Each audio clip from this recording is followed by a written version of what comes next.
I love farming, but it's tough this year.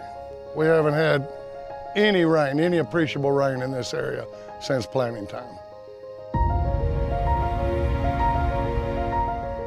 We don't go huddle up at the coffee shops in the morning and agree on the marching orders for the day. We kind of do our own thing out here, and it's served us well.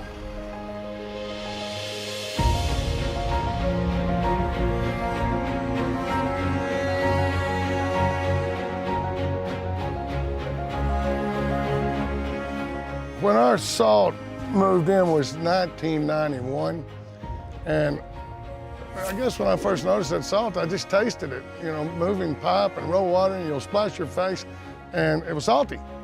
And then we started noticing the crops diminishing. It was over a period of a few years. And then we started having trouble with emergence. We couldn't even get a stand. The seed was laying there in wet ground and wouldn't germinate, it would just rot.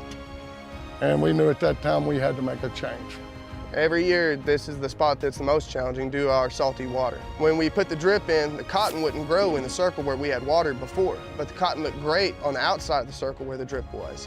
When we started out, we began with Netafim tape, and that's all we've used in all of our systems. Drip irrigation, we were able to solve that scenario in a sense for Tony in that we could take that water right at the root zone, push the salts away from the roots, and then give us a little time to wait on some rainfall when we do get it to leach those salts down deeper out of the danger zone. It's important to put the dripper line under every row in a salt problem because when you irrigate, you're trying to push the salts away from the root zone so that your roots can grow into the cleanest water that you can give it. And salt is going to precipitate out where the dry soil meets the wet soil. And so we're pushing water out to the furrow, and the rainfall can push it on further down.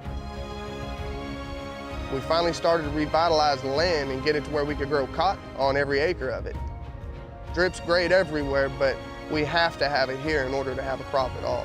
We were green as poison, and our yields that first year were over 3 bales to the acre. And that was at a time where 3 bales to the acre was pretty hard to make. Since then, we've rented more land and bought more land, and now we irrigate a little over 4,000 acres. We install new drip systems every year.